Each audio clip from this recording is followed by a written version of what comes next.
परमेश्वर तेरा आत्मा इन वचनों के जरिए मुझसे बातचीत करे। ये वचन मेरी जिंदगी को बदले। तेरे वचनों को सुनने के लिए मैं यहाँ आया हूँ और आई हूँ। Thank you.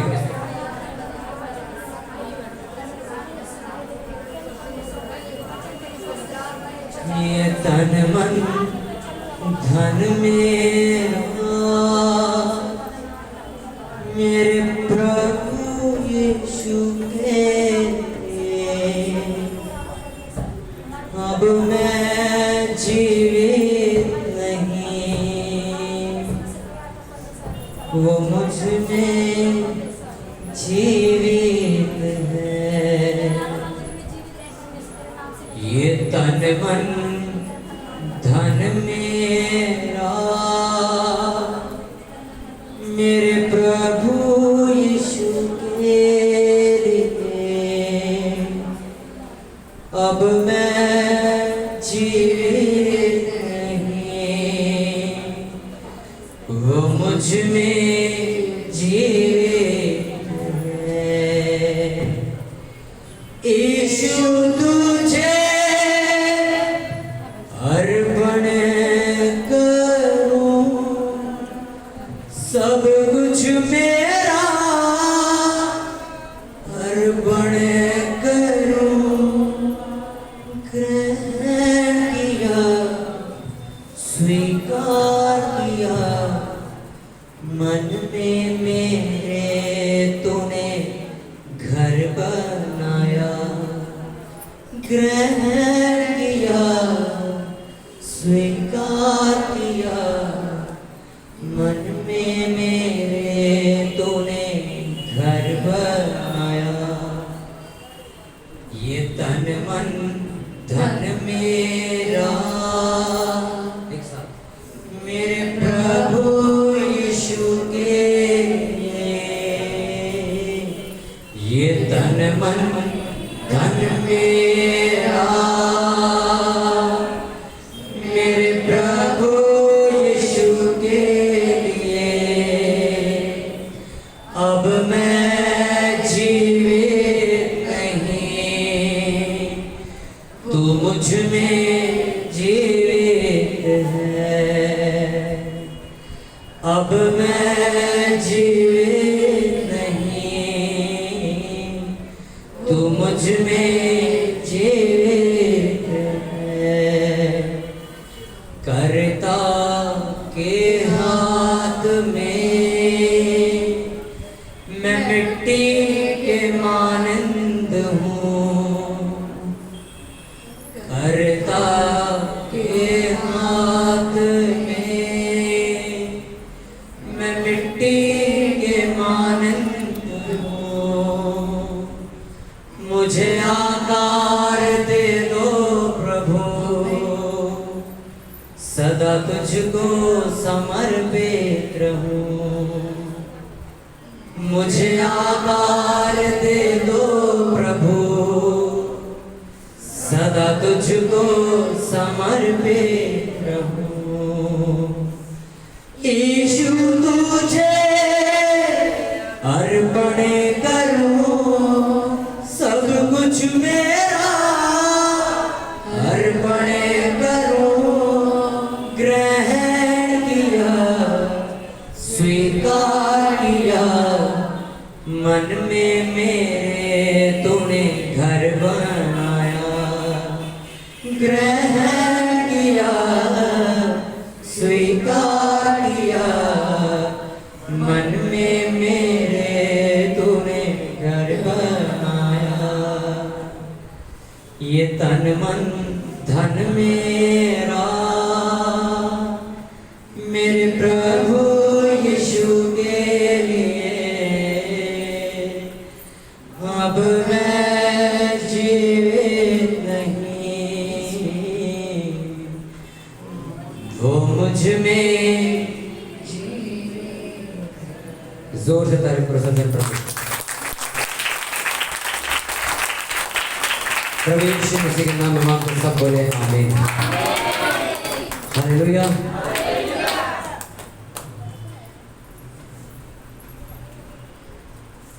दूसरा कुरिन्थियों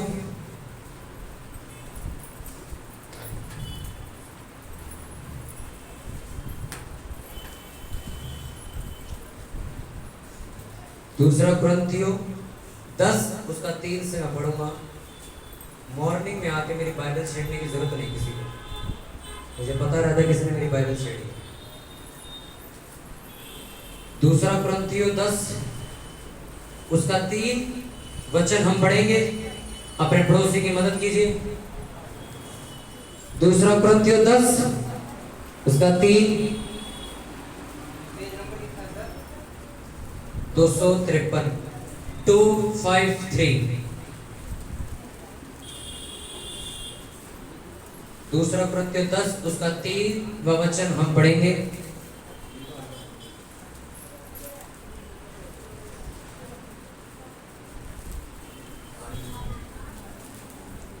सब जन निकालेंगे। दूसरा कुरिन्थियों 10 उसका 3 वचन 6 तक अंडरलाइन करेंगे पेन से।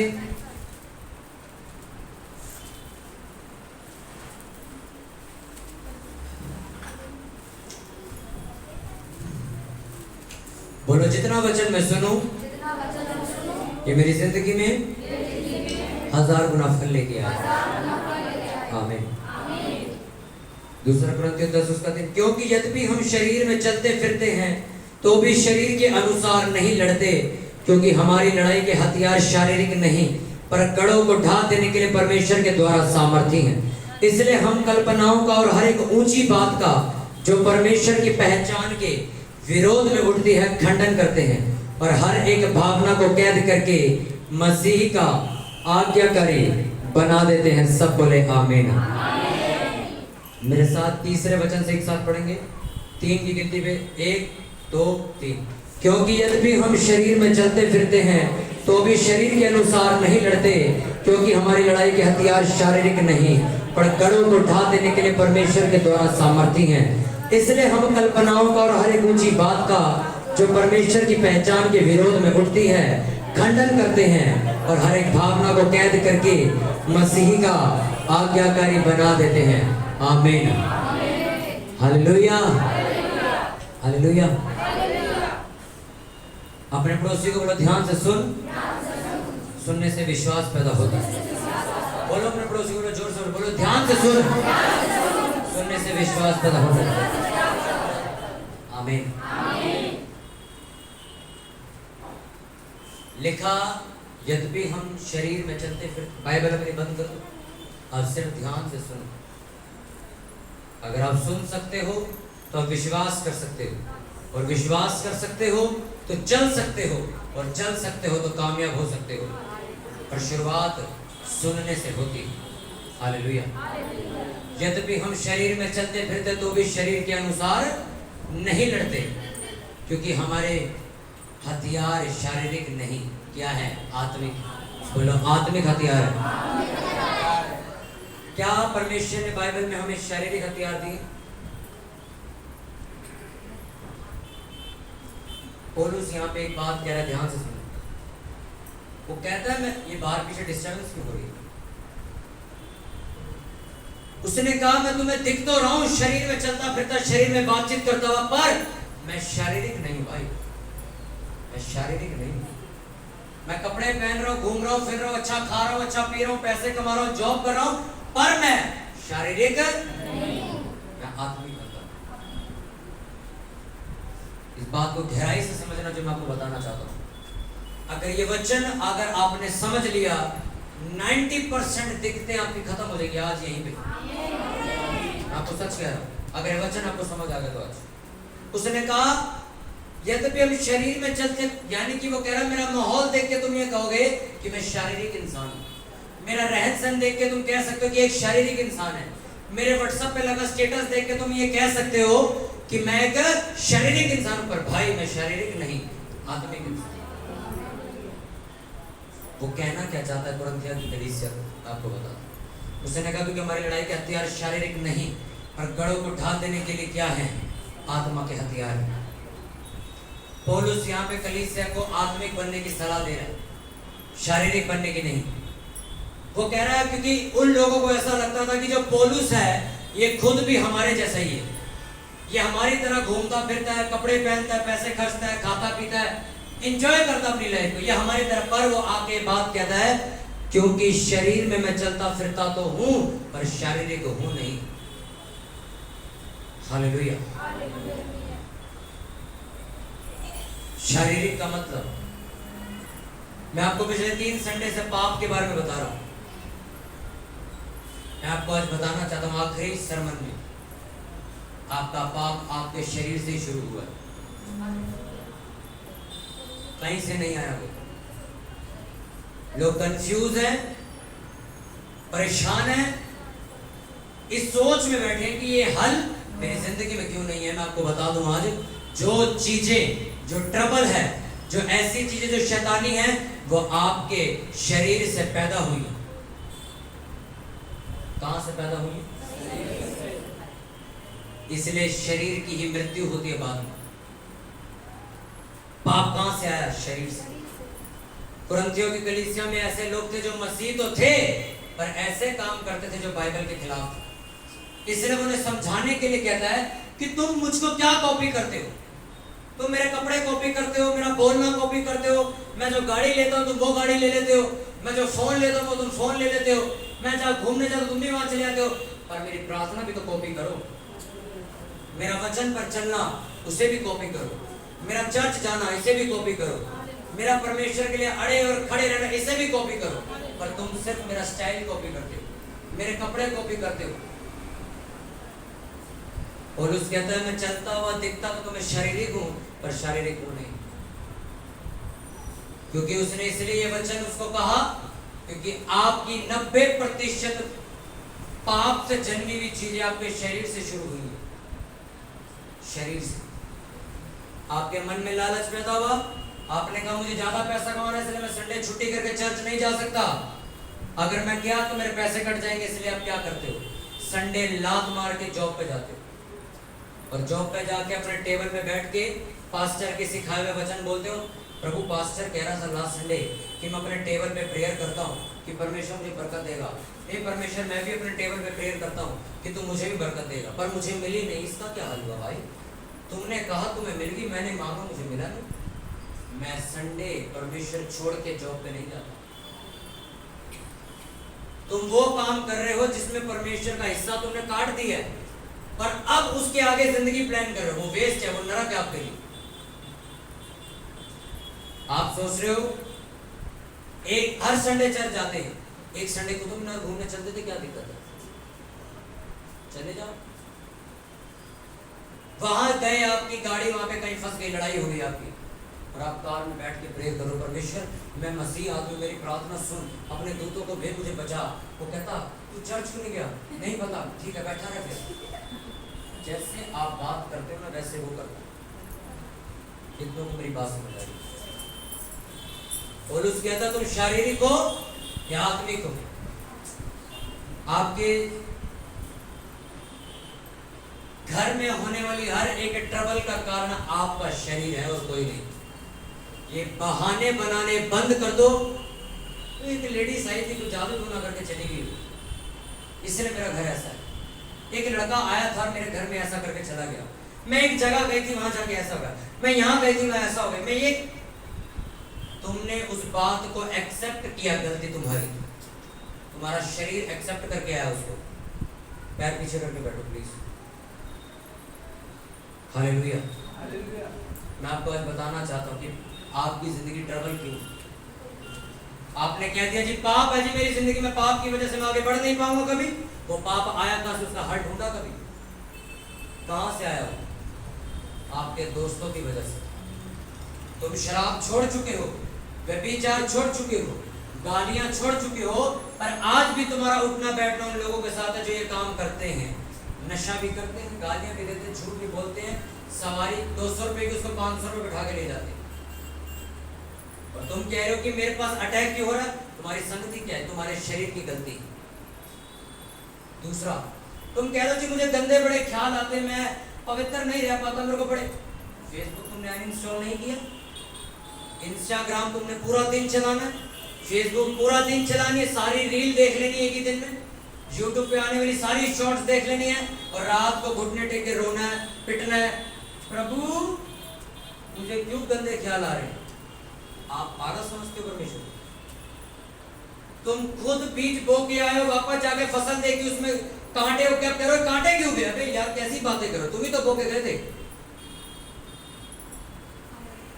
आपका शरीर जो आपसे मांगता है, मैं आपसे कहना चाहता हूं आपको उसको इग्नोर करना है। उसमें लिखा, क्या लिखा उसमें? इसलिए हम कल्पनाओं का, कल्पना मीन्स इमेजिनेशन, गलत सोचना, कोई ऐसे विचार जो शैतानी है, और हर एक ऊंची बात मतलब पवित्र आत्मा को करा प्रेयर करने के लिए आपका शरीर कह रहा है नहीं मॉल जाना घूमने आज रात को, उसकी आवाज ज्यादा ऊंची हो रही है। जो परमेश्वर की पहचान के विरोध में उठती, खिलाफ उठती है, उसका खंडन करते। हर एक भावना को, भावना मीन्स फीलिंग्स, इमोशंस, मेरा मन कर रहा है, मुझे शौक है, मुझे अच्छा लगता है बातें करना लड़कियों से, मेरा शौक है ठेके के पास रेडी लगाने का, मेरा शौक है ज्यादा फिल्में देखने का, मेरा ये क्या आपकी भावना है, मेरा मन है, मेरी इच्छा है। लेकिन हर एक भावना को कैद करके मसीह का आज्ञाकारी बना देते। मसीह का इसे कल्पनाओं का, इमेजिनेशन, जो आप सोच रहे हो गलत, इच्छा का, भावनाओं का, इमोशंस, जिन मेरा मन कर रहा है मैं चर्च नहीं आज मैं बुआ के घर जाऊंगा, ये मन आपका, आपके अंदर इच्छा पैदा हो रही है, ये मैं प्रेयर नहीं करूंगा, आज एक काम करते हैं गाड़ी निकाल सारी रात गेड़ी मार के आते हैं, प्रेयर प्रूफ जाए, हमें क्या करना? लिखा हर वो भावना, हर वो इमोशन, हर वो इच्छा जो किसके, इसके खिलाफ है, क्या करते हैं हम? खंडन करते हैं, उसको कैद करके क्या करते हैं? पौलुस कहता है मैं अपने शरीर को मारता हूं, कूटता हूं और वश में लेके आता हूं। कौन लेके आया वश में? कौन लेके आया? बोलो। पौलुस कौन है? परमेश्वर, स्वर्गदूत है वो कोई? कौन है वो? तुम्हारी मेरी तरह एक इंसान है वो भी, एक कत्ल किया हुआ आदमी, एक मर्डरर जो कलीसिया को जिंदा आग लगा देता था। लिखा मैं अपने शरीर को खुद काबू में लाता हूं। तुम 40 रोजे रख के 40 घंटे प्रेयर कर रहे हो, तू काबू कर मेरे से, वो क्यों करेगा?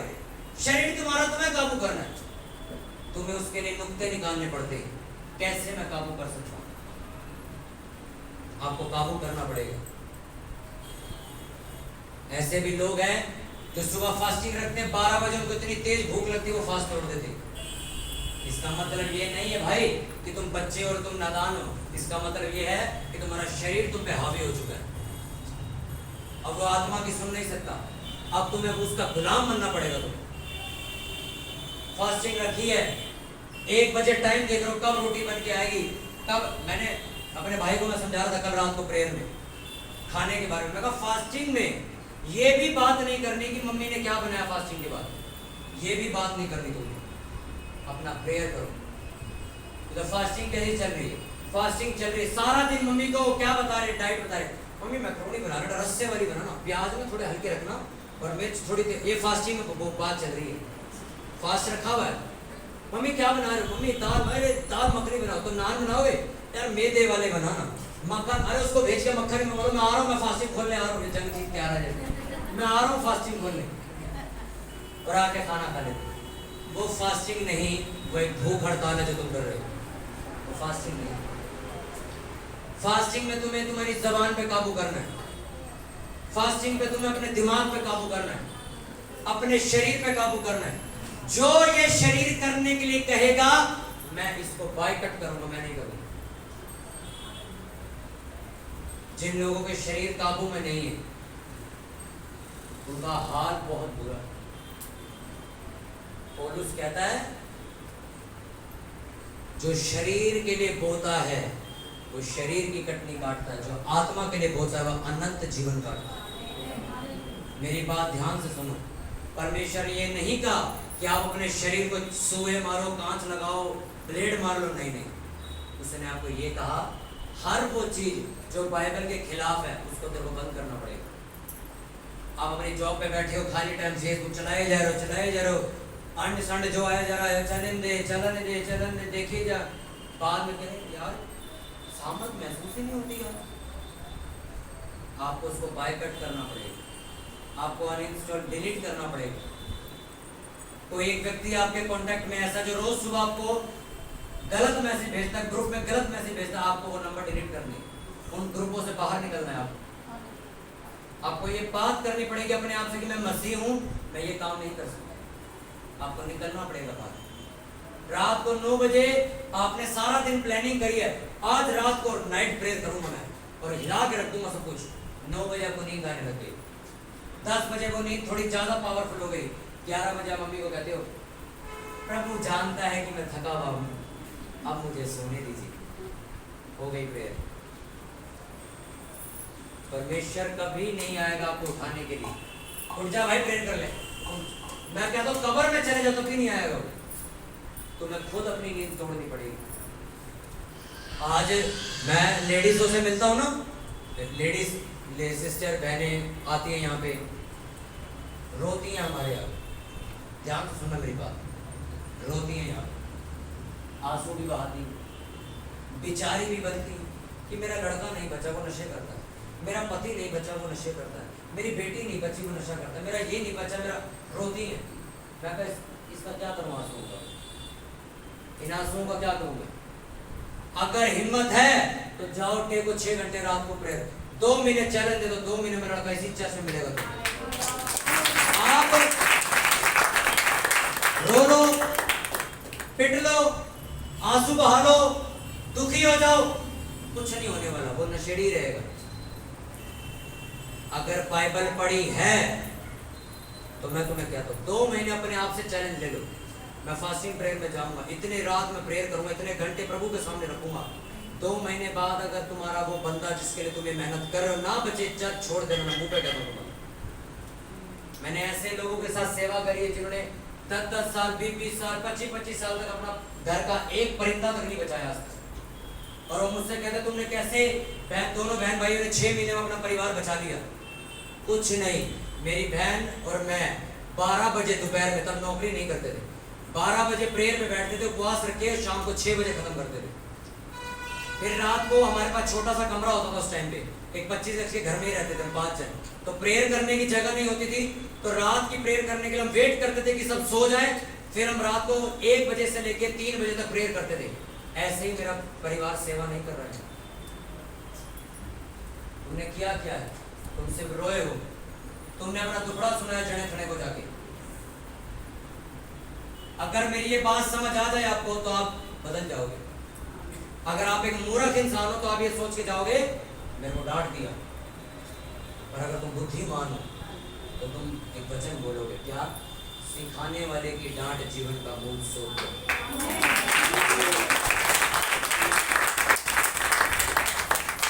आपसे क्या उन्होंने कहा, मैं शरीर में चलता फिरता भाई, पर मैं शारीरिक नहीं, मैं आत्मिक हूं। इस चर्च में ऐसे ऐसे लोग आए जो कहते हमारा हस्बैंड कहता है चर्च की गला काट देते, उसी हस्बैंड को मैंने खुद बपतिस्मा दी इसी चर्च में, उसी हस्बैंड को आज वो मसीह में बपतिस्मा ले चुका है। मैंने अपनी ताकत लगाई क्या? उसने लेडीज ने मुझसे एक ही चीज पूछी, हल बताओ। मैंने हल बता दिया। मैं कहा कर सकते हो कर लो, नहीं करते तो रोते रहो जिंदगी भर।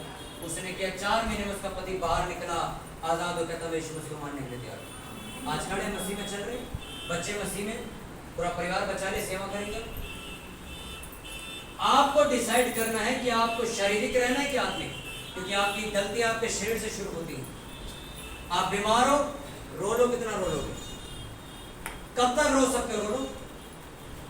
और दूसरी लेडी जो तुम्हारे साथ बैठी है वो रात को जागेगी, प्रार्थना करेगी और अपनी बीमारी से आजाद होकर निकल जाएगी, तुम रोते रहना। उसने कहा हमारे हथियार शारीरिक नहीं है। अभी यहाँ पे लठ रखी हुई है, मैंने तलवार रखी है, मैंने पत्थर रखा हुआ है, नहीं, मैंने बाइबल रखी हुई। यही बाइबल है जो तुम्हें तुम्हारे शरीर पर जीत दिलाएगी। अगर तुमने अपने शरीर पर काबू नहीं किया, ये शरीर एक दिन तुम पे काबू कर लेगा। और जिस दिन, याद रखना, ये शरीर तुम पे काबू कर लेगा, उस दिन तुम्हारा अंत निकट है। जिस दिन ये शरीर तुम पे काबू कर लेगा, वो फोन हो सकता है, वो फेसबुक हो सकती है, वो तुम्हारे यार दोस्त हो सकते हैं, तुम्हारे इंस्टीट्यूट में पढ़ने वाली लड़की हो सकती है, वो तुम्हारा कुछ भी हो सकता है, ज्यादा खाना हो सकता है, कुछ भी हो सकता है जो तुम पे हावी है इस टाइम, तुम्हें उसको मार के भगाना पड़ेगा। पाप शरीर से शुरू होता है। मैं फिर तुम्हें कह रहा हूँ, अपने पड़ोसी को बोलो, पाप शरीर से शुरू होता है। अपने शरीर को काबू कर, इसको वश में लेकर आना तेरा काम है। अगर आपको आत्मिक चीजें नहीं पता, आप मार खा जाओगे। पौलुस मर्डर करने वाला व्यक्ति, जिंदा आग लगा देने वाला व्यक्ति, आज तुम्हें संत बनने की सलाह दे रहा है। कैसे बदल जाइए, कैसे सुधर जाइए, शरीर पर काबू पा लिए। अब आप सोचोगे, यार अगर शरीर पर काबू हमें अपनी ताकत से, अपनी बुद्धि से ही पाना है, तो मैं परमेश्वर के पास आके क्या कर रहा हूँ? पर मैं आपको बताऊं, शरीर पर आप काबू तभी पा सकते हो जब आप आत्मिक चलना शुरू करोगे, क्योंकि वचन कहता है शरीर की क्रियाओं को आत्मा के कामों से नाश कर दो। आत्मा के काम कौन से हैं? प्रेयर करना, बाइबल पढ़ना, उपवास रखना, हर संडे चर्च जाना, विश्वासियों के साथ बैठना, सुनना, यह आत्मिक काम है। जब तुम ये करते चले जाओगे, शरीर के काम खत्म होते चले जाएंगे। बड़ी सी बड़ी बीमारियों की गवाहियां तुमने सुनी है, जिनके ऑपरेशन कैंसिल हो गए। यहाँ पे मैंने किया क्या? नहीं। वो परमेश्वर तुमसे फिर एक बात कह रहा है, अपने शरीर पर काबू पाओ। आपको फिर कह रहा हूं, आपसे किसी ने 2 शब्द गुस्से में कहे, तुमने भी गुस्से में जवाब दिया उसको। क्या काबू है तुमको? कोई काबू नहीं तुम्हारे शरीर पे, कोई काबू नहीं तुम्हारे को। 2 सेकंड कोई तुमसे चिल्ला के बात करे, तुम भी पलट के चिल्ला के बात करते। शरीर पर काबू पाने का मतलब समझते हो? तुम लाख चौधरी आदमी, तुम्हारे रख के भरी सभा में किसने चपेट मार दी, तुम चुपचाप चले गए। मैं मानता हूं ये आदमी जैन है, ये आदमी दुनिया झुका सकता अपने आगे। मैं सच कह रहा हूं आपको। शरीर पर काबू करना, मन की इच्छाओं पे काबू करना। परमेश्वर ये नहीं कह रहा आपको गाड़ी मत खरीदो, मार दो उसको, कपड़े मत खरीदो, घूमो मत, अच्छी रेस्टोरेंट में जाके खाना मत खाओ, ये नहीं कह रहा वो। उसकी बात को समझो। वो कह रहा है कि हर वो चीज जो बाइबल के खिलाफ होती नजर आए, उसी टाइम उसे बंद कर देना। आपको पता है मैं शादी में नहीं जाता किसी, मैं किसी के बर्थडे पार्टी में नहीं जाता। क्यों? वहां डीजे बजते हैं इसलिए। मुझे पता भाई, मेरे को प्रेयर करनी, मैं नहीं जा सकता, मेरे रूल है, मैं नहीं जा सकता। मैं कभी किसी का खाता नहीं पार्टी में। क्यों? मुझे पता है मैं इसको पार्टी दूंगा नहीं, पैसों की वजह से नहीं। मेरी 24 घंटे फास्टिंग रहनी है, मैंने खाना नहीं, तेरे को मैंने पार्टी दे रही नहीं, तेरा क्यों खाऊंगा? आपको शरीर पे काबू करना पड़ेगा। 90% 90 दिनों में 80 बार मेरी जिंदगी में जब फास्टिंग होती है, मेरे घर में सबसे स्वादिष्ट खाना बनता है, मेरे ऑफिस में सबसे स्वादिष्ट खाने की पार्टी होती है। हर एक चीज मेरे आगे रखी होती है जिस दिन मेरा फास्ट होता है। जिस दिन मेरा फास्ट खुलता है, रोटी खाने को मेरे में घिया बना देती है, क्या कर। जिस दिन नहीं होती, आज तो कड़ी चाल बनाए, बहन का फोन आ रहा, मैंने पिज्जा मंगाया ना डोमिनोज से, तो फास्टिंग चल रही, मैं चर्च में प्रे कर रहा हूँ। उनको पता तो होता ही नहीं फास्टिंग है, पिज्जा मंगाया हुआ है। मम्मी कहती आज चिकन और चावल बना रही हूँ मैं। और जिस दिन मैं कह दूँ आज मम्मी मैंने फास्टिंग के लिए खाना बना दो, आज काली तोरी बनाई है। आपको शरीर को काबू करना पड़ेगा। क्या किया था आदम ने? शरीर पे काबू नहीं किया। वाइफ की बात सुन के सेब खा लिया। आज हम सभी सेब खा रहे, देख लो। उसने शरीर पे, उसको परमेश्वर का सेब नहीं खाना। काबू रखो अपने पे, ईमान रखो, खाना नहीं है सेब। जनानी यही कह रही सेब खा लो, फिर ऐसा ही होता है ना। फास्टिंग रखी, वाइफ कहती है घर में तो जिसने खाना बनाया, पहले बता दें मैंने आलू मिर्ची के पराठे बना दिए, मक्खन मंगा लिया बाहर से, कोई नहीं कल से कर लेना। ठीक है, मैं आज खा ले तो कल से कर लेना। काबू नहीं। क्या तुम शैतान को हराओगे? तांत्रिक लोग सारा दिन कुछ नहीं खाते, 12 बजे बकरे काटते तुम्हारा घर बर्बाद करने के लिए, तो तुमसे रोटी बर्दाश्त नहीं होती। फिर तुम कहते हो कि हम गरीब क्यों रह गए, हमारी प्रेयर सुनी क्यों नहीं गई, हमारे बच्चे हमारी तरफ चलते क्यों नहीं। मैं चर्च आती हूँ, बच्चे मेरे चर्च नहीं आते। मैं चर्च आती हूँ, मेरा हस्बैंड चर्च। तो तुमने किया क्या ऐसा जो हिले? वो ऐसा क्या किया तुमने जो हिल जाए? बताओ मुझे, क्या किया ऐसा तुमने? ये मेरा मन कह रहा है ये पास्टर बहुत गुस्से वाला है, ये बहुत डांटता है यार, मैं इसकी चर्च में नहीं जाऊंगा, मैं उसकी चर्च में जाऊंगा यार जो बड़ा सही से बात करता है, कोई डांट वांट कुछ नहीं करता। इस चर्च में से जो बंदे, एक बंदा निकला डांट की वजह से, आज वो एक ऐसी जगह गया जहाँ डांट नहीं पड़ती। पता है क्यों? मैं आपको बताता हूँ। आप अपने बच्चों को कब डांटते हो? अभी यहाँ पे एक बार एक सिस्टर बैठी जिनके हाथ में 1 साल की लड़की भी नहीं, बड़ी छोटी, अभी जन्म हुआ उसका 1-2 महीने पहले, उसको डांट सकते हो क्या? डांट सकते हो? कोई कंपनी का मालिक उस लड़की को डांट सकता है क्या? कोई पुलिस वाला कुछ कह सकता है क्या उसको? अगर ये बच्चा 18 साल का हो जाए और ये सिगरेट पिए, इसके घर वाले डांटे, पुलिस वाले पकड़े, ओनर कंपनी का डांटे, क्यों? जब तुमने कुछ करना शुरू किया, जब तुमने कुछ करना शुरू किया तो क्या हुआ? डांट पड़ी। क्यों डांट पड़ती है आदमी को? जब तक तुम कुछ नहीं कर रहे हो, कोई पूछेगा क्या तुम्हें? तुम्हारे पे लाइसेंस नहीं है, गाड़ी आप चला रहे हो, आपको डर है क्या बत्ती क्या फुटपाथ उड़ा सबको देखी जाएगी। पर जब तुम्हारे पास लाइसेंस है, तुम्हें सिखाया जाता है रेड लाइट नहीं टापनी, जब बंदे क्रॉस कर रहे हो तब पार नहीं करना, बिना इंडिकेटर दिए गाड़ी नहीं मोड़नी, ये सब तुम्हें समझाया जाता है। अगर तुम ये ना करो, डांट पड़ती है कि नहीं पड़ती? किससे पड़ती है? व्हाइट कलर की यूनिफॉर्म पहन के खड़े होते चौराहे पे, उससे पड़ती है। वो जुर्माना भी लेता 2000। क्यों लेता वो तुमसे जुर्माना? आज मैं आपको रीजन बता के भेजता हूँ वो तुम्हें क्यों डांटता है, क्यों तुम पे चलान ठोकती है सरकार। मेरी बात को ध्यान से सुनना, शैतान तुम्हें भटकाने ना पाए, ध्यान से सुनो मेरी बात। अगर वो आज तुम्हें गाड़ी हाथ दे के नहीं रोकेगा, कब सीट बेल्ट नहीं लगे गाड़ी रोक लेता ना, बेल्ट नहीं लगे तुम्हें, अगर वो तुम्हें ना डांटे, ना तुम्हारा चलान करे, तुम जिंदगी भर बिना बेल्ट के घूमोगे। जिस दिन तुम्हारी गाड़ी घुसेगी, तुम्हारा सर सीधा शीशे में जाके लगेगा। तुम्हें किसी ने डांटा ही नहीं, किसी ने सिखाया नहीं बेल्ट क्यों लगानी चाहिए। तुमने बिना इंडिकेटर दिए गाड़ी मोड़ दी, आज तुम्हें ट्रैफिक वाला रोक के डांटेगा, गुस्सा करेगा, तू पागल है, तू इतनी तेज जा रहा था, बिना इंडिकेटर दिए तूने गाड़ी मोड़ दी, पीछे वाला तेरी गाड़ी। अगर वो ना डांटे, वो अगली बार भी ऐसे ही करेगा। और सोचो पिछली बार एक बच्चों से भरी बस आ रही है उसके पीछे, और वो बिना इंडिकेटर दिए ऐसे ही मोड़ दे, तब वो बस घुस जाएगी, उसमें बस पलट जाएगी। आपके बच्चे जो स्कूल गए मर जाए, किस वजह से? एक डांटा नहीं इसको बस। अगर मैं कहता हूं तुम्हें डांट ना पड़े, तुम जिंदगी में एक ऐसे व्यक्ति हो जिसको पानी नहीं मिलता, वो पेड़ ऐसे ऐसे लहरता रहता है, पानी मिला ही नहीं, कभी सड़ जाता है, कभी सूख जाता है, कभी एक दिन टूट के गिर जाता है। शारीरिक लोग जो आत्मिक नहीं है, उनको डांट का बुरा लग जाता है। ऐसा कह रहा हूं आपको भाई, मैं आपको एग्जांपल देता हूं। व्यक्ति आओ, ध्यान से समझना इस बात को। शारीरिक और आत्मिक व्यक्ति में क्या फर्क होता है? शिव इधर खड़ा, ध्यान से समझना इस बात को। ये एक शारीरिक लड़का है। कौन है ये? ये आदमी में तो बाइबल वगैरह नहीं पढ़ता नहीं, कभी कभी चर्च जाता है, माहौल बनकर चले गए, तो कभी ईस्टर क्रिसमस आ गए, चले गए, तैयार हो गए, ऐसा लड़का है ये पूरा आत्मिक लड़का है।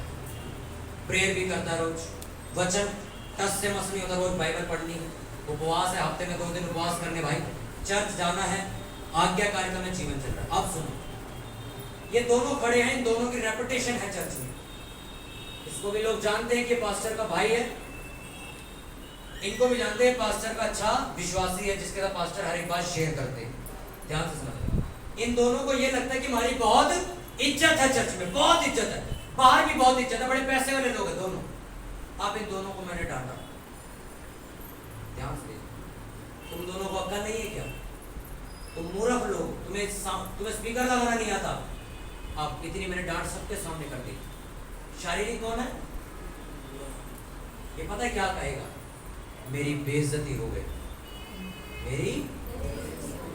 अपने पड़ोसी को जान जा, ध्यान से सुन, ध्यान से सुनना मेरी बात। ये क्या कहेगा? मेरी यार, मेरी माँ पीछे बैठी है, यार मेरी बहना बैठी है, यार तू मेरी लुथी लाती 2 मिनट।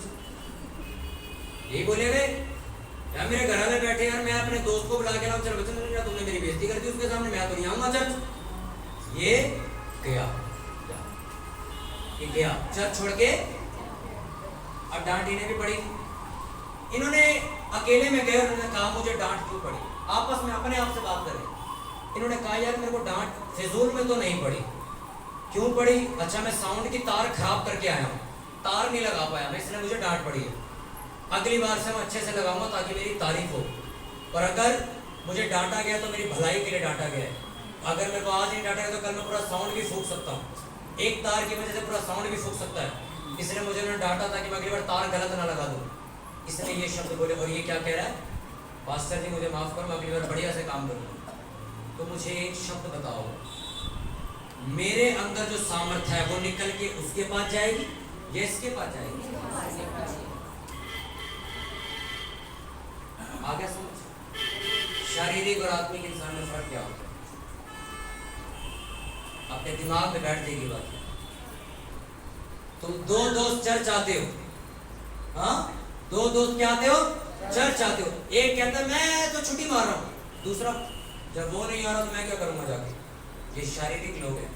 और दोनों अगर उनमें से एक आत्मिक हो तो कहता तू ना जा भाई, मुझे तो अपना लेखा देना, मेरे को तो जाना है, मुझे तो जाना हफ्ते के पहले दिन, मुझे जाना वचन सुनने के लिए। भाई मैं जो समझा रहा हूँ उसको बात को ध्यान से सुनिए। अपने शरीर को काबू करिए, अपने गुस्से को काबू कीजिए, अपने मन की भड़ास को काबू कीजिए, अपनी वासना को काबू कीजिए। आपको करना पड़ेगा। अब मैं आपको बताता हूँ कैसे करना पड़ेगा। आपको उपवास प्रार्थना करनी है। क्या करनी है? आपको उपवास रखने। सुबह उठो, उपवास शुरू करो, कोई खाना पीना नहीं है, सिर्फ पी सकते चाय वाय पी के अपना काम पे जाओ सारा दिन। जब आपका मन करे फेसबुक खोल तो बाइबल खोल के पढ़ने लग जाना। जब आपका मन करे कि गुस्सा कर गाली कर तो कहीं अकेले में जाके अन्य भाषाओं में प्रार्थना करने लग जाना। जब आपका मन करे कि मैं बोर हो रहा हूँ क्या करूँ तो बाइबल पढ़ने लग जाना। शाम के 6 बजे घर आके खाना खाना। एक दिन में कुछ नहीं होगा। टूटी खोलते बाल्टी नहीं भरती, टाइम लगता है। टूटी खोल दो कर, मैं आज आपसे कह रहा हूँ टूटी खोल दो, वो बाल्टी भरेगी और भर के बाहर भी भरेगी।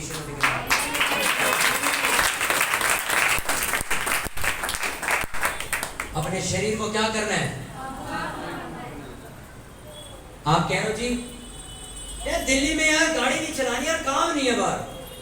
तुम वो मूर्खों वाली बात कर रहे हो कि दिल्ली की आबादी 3 करोड़ है और 3 करोड़ लोगों ने कैब बुक करनी बंद कर दी। तो पागल तुम क्या बोल रहे हो? परमेश्वर कुछ और चाहता है उससे। 3 करोड़ बंदे इस देश में काम करते रहते हैं, गाड़ियां बुक करते, सवारी उठाते। तुम्हारे पास सवारी नहीं, इसका कारण ढूंढो जाके। तुम्हारे को क्यों नहीं दे रहा? वो चाहता है कि तुम अपने शरीर के आगे सर मत झुकाओ। तुम्हें रात को 10 बजे सोना है और 8 बजे उठना है और काम पर जाने से पहले 20 मिनट प्रेयर करके उस पर एहसान जताना है और सारा दिन ये कोसना है, ए प्रभु यार तू कुछ करता क्यों नहीं? कितने लोग 90s में पैदा हुए थे, 2000 से पहले पैदा हुए पड़े यहाँ पे। इनका 90 में जन्म, मतलब 90s में जन्म है। 1970, 60, 80 में पैदा हुए आप लोग। कौन कौन है जो पहले के पैदा हुए पड़े? तुम लोग सारे 2000 में पैदा हुए। जो लोग हैं मतलब 50-60 साल के, चलो 40-50 पुराने लोग हैं जिनकी आंखें पीली हैं, पुराने लोग हैं जो पुराने लोग हैं। आपको एक ट्रेन याद होगी जिसमें कोयला डाल के चलाया जाता था, याद है वो ट्रेन? गदर पिक्चर में देखी हुई हो। उसके अंदर आपको वजन समझने की जरूरत है।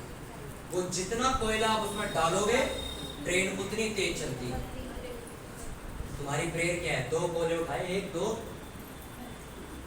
उन्हें स्टार्ट ही केड़ी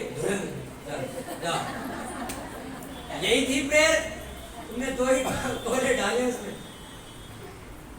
कोई आता है कहता मैं फावड़ा भर के डाल दूंगा, वो क्या थोड़ा 1 किलोमीटर तक चल के बंद हो गया। कोई आया कहता है मैं 10 बार 10 कट्टे भर के फेंकूंगा, भर वो कम से कम मॉडल टाउन निकल जाएगा। एक व्यक्ति आएगा जो इतना कोयला डालेगा जो दिल्ली पार, पंजाब पार, हरियाणा पार करता ही चला जाएगा। ये प्रेयर है। जितनी करोगे उतनी बढ़ोगे, जितनी कम करोगे उतने घाटे में आप लोग। आपका परिवार आपकी डिसऑर्डर में है, कोई कुछ कहता है, कोई कुछ कहता है, कोई शक करता है, कोई कुछ करता है, मैं आपसे कहता हूँ आपके घर में प्रेयर की कमी है। मेरी मम्मी, मेरी बहनें मेरे को हर रोज एक शब्द जरूर कहती हैं, तू ऑफिस जाता है, आके खाना खा के चर्च चला जाता है प्रेयर में, और सुबह तक प्रेयर करके दोबारा वहीं से ऑफिस चला जाता है। तू हमसे बात, मेरे पापा से 3 दिन बाद मिला चर्च में, रहते एक ही घर में, 3 दिन पुरानी मेरे पापा मेरे को बात बता रहे, मैं तो मिला ये, मेरे को बताओ क्या कहानी। क्यों? मुझे पता है मुझे प्रेयर करनी है आप लोगों की। अगर मैं जाके घर पे गप्पे मारूं, बातें करूं, सो जाऊं, आधा पौना घंटा प्रे करके सो जाऊं, इस चर्च में कभी कुछ नहीं होगा। इस चर्च में आप आओगे, कोई गवाही नहीं होगी, कोई सामर्थ नहीं होगी, कुछ नहीं होगा। मुझे पता है मुझे मेरे 6 से 7 घंटे प्रार्थना करनी है रोज।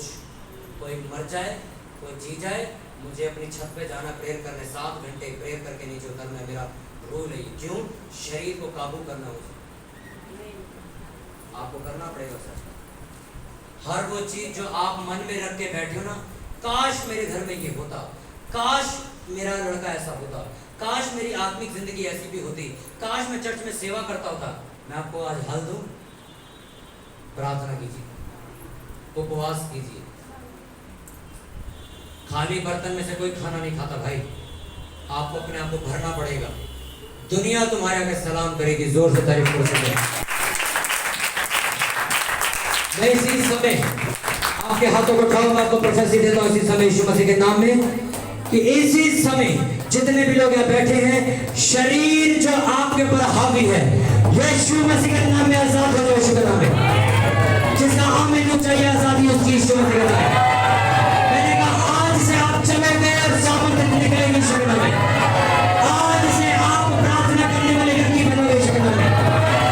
आपके शरीर के काम नाश हो यीशु के नाम में। जोर से बोलो तालियों के साथ हालेलुया, जोर से बोलो हालेलुया।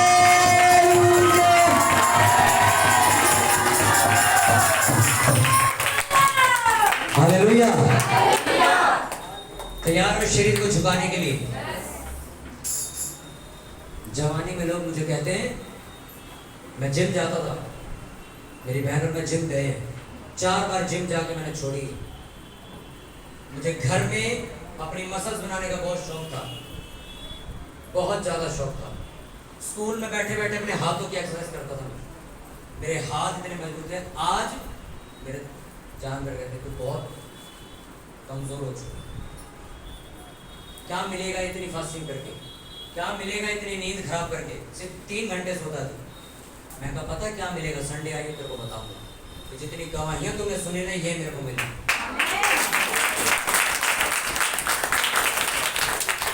पास्टर की जिंदगी ये नहीं है कि पास्टर एक बंगला बनाए, पास्टर की जिंदगी ये है तुम्हारे बंगले बन जाए बस। और बड़ी यीशु मसीह के नाम में हालेलुया। आपको आज से छोड़ना पड़ेगा इमोशंस। मेरा हस्बैंड अभी काम से आया, मैं प्रेयर करने बैठ जाऊंगी तो क्या सोचेगा ये? लिखा हर उस भावना को जो मुझे मसीह से अलग करके कैद करके मैं नीचे बिठाती हूँ उसको। और मेरा लड़का 2 दिन बाद आया, मैं कैसे प्रेयर में चली जाऊं, कैसे मैं वीरवार प्रार्थना में जाऊं? मैं नहीं जा सकती। आपको अपने शरीर को समझाना होगा कि या तो परिवार के साथ बैठ और गप्पे मार सारी रात, या तो यहोवा के साथ बैठ प्रेयर कर, परिवार छोड़कर देश बचा ले अपना। ये 2 काम। हालेलुया। क्या सुना था वीरवार वाली मीटिंग में आपने? वीरवार को चर्च लगते आते हो कि नहीं आते? वीरवार को क्या सुना था आपने? मांगो तो मांगो मुझसे, मांगो। एक विधवा बार बार एक बंदे के पास जाती जो करप्ट आदमी है, उसको बार बार कहती है मेरा न्याय चुका दे, न्याय चुका दे, पैसे दे दे, मेरा कर्जा ला दे। वो कहता है यार रोज मेरे को दुखी करती, इसका कर्जा। परमेश्वर ने कहा जब वो पापी आदमी उस विधवा का न्याय कर सकता है तो मैं नहीं कर सकता। इसका मतलब परमेश्वर ये कह रहा है तुम उस विधवा की तरह बार बार प्रेयर करने आओ मेरे पास, मुझे दुखी कर दो, मांग मांग दो, दुखी कर दो बार बार, मुझे देना पड़ेगा। और अपने शरीर की वजह से हम बहुत चीजें छोड़ देते, खो देते हैं। हम बात करने का तरीका भूल जाते हैं। जिस दिन तुम आत्मा में बढ़ जाओगे, मैं तुम्हें सच बताऊं, तुम्हें पास्टर से बात करने की तमीज भी आ जाएगी। जिस दिन तुम प्रेयर में बढ़ जाओगे, सच कह रहा हूं, ये बड़ी गहरी बात बता रहा हूं आपको। एक पास्टर से कैसे बात करते वो भी आ जाएगी। जिस दिन तुम प्रार्थना, वचन, उपवास में पढ़ने लग जाओगे, तुम मेरे ऐसे खड़े होकर बात नहीं करोगे। हाँ बताइए भाई, तुम पास्टर को दोबारा फिर भैया नहीं बोलोगे, उसको बेटा नहीं बोलोगे। तुमने अगर बाइबल ढंग से पढ़ ली तो नबी के पास राजा ने भेजा, जा लेके आओ उसको, पास्टर को बुला दे। पास्टर कर रहा प्रेयर, कहता तेरे को नीचे बुला रहे राजा, चल। कहता अगर मैं परमेश्वर का दास हूं ना, तूने इतनी बदतमीजी से बुलाया तो यही नाश होगा, तो नाश होगा। दूसरा भेजा, दूसरे ने पत्थर, ओए नीचे आओ, राजा बुला रहा है। वो कहता अगर मैं परमेश्वर का दास हूं तो तू भी यही नाश होगा। वो कहता यार जिसको भेजे जा रहा हूं मरे जा रहे हैं। उन्होंने तीसरे को भेजा, तीसरा पता कौन था? आदमी का। वो पास उसके पास गया, नबी के पास, उन्होंने कहा सबकी लाशें देखी, सब मरे पड़े। उसने घुटने टेकर पता क्या बोला उस नबी को? हे परमेश्वर के दास, मैं तुझसे विनती करता हूँ, राजा तुझे बुला रहा है, कृपया करके दया करके नीचे उतरा। वो नीचे आ गया।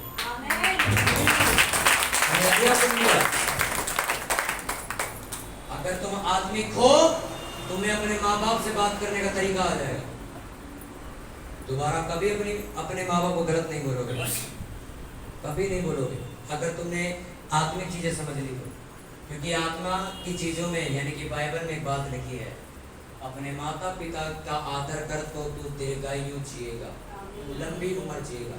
दूसरी चीज, आपके माँ बाप टोका टोकी करते हैं आपको, कहाँ जा रहा है, क्या कर रहा है, क्यों बात कर रहा है इसे, तुम उनसे कलपते हो, लड़ते हो, उसके लिए भी वचन लिखा है, अपने माता पिता की शिक्षा को ना तज, इग्नोर मत कर उसे समझ, ये तेरे गले का हार बनेगी।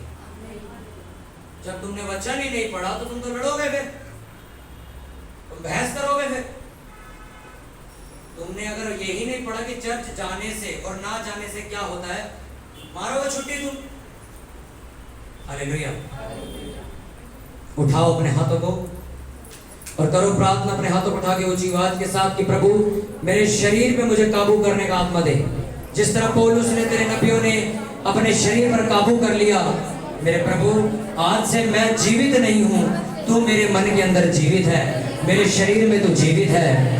सभी जन अपने हाथों उठा के ऊंची आवाज के साथ प्रार्थना करो, मेरे परमेश्वर, हे मेरे परमेश्वर, मेरे शरीर में मुझे काबू आ जाए, मैं मेरे शरीर को वश में कर सकूं। हर वो इच्छा, हर वो कल्पनाएं, हर वो इमेजिनेशन, हर वो बैड सेक्सुअल थॉट्स जो मेरे को मेरे खुदावंद तुझसे दूर करते हैं, मैं उन्हें बांध के काबू करता हूँ, क्योंकि लिखा जीवन का मूल सूत्र तेरा मन है। करो ऊंची आवाज के साथ प्रार्थना करो, सभी जन ऊंची आवाज के साथ प्रार्थना करो, अपने हाथों को उठा के, अपने हाथों को उठा के प्रार्थना करो सभी जन कि परमेश्वर का रूप आज हमारे बीच में, कि प्रभु मैं अब जीवित नहीं हूं, तेरा आत्मा मुझ में जीवित है। ये धन मेरा मेरे प्रभु यीशु के, अब मैं जीवित नहीं, वो मुझ में जीवित है। ये धन मेरा मेरे प्रभु यीशु के लिए, अब मैं जीवित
मेरे प्रभु यीशु के लिए। अब मैं जीवित नहीं सब लेंगे। अब मैं जीवित नहीं,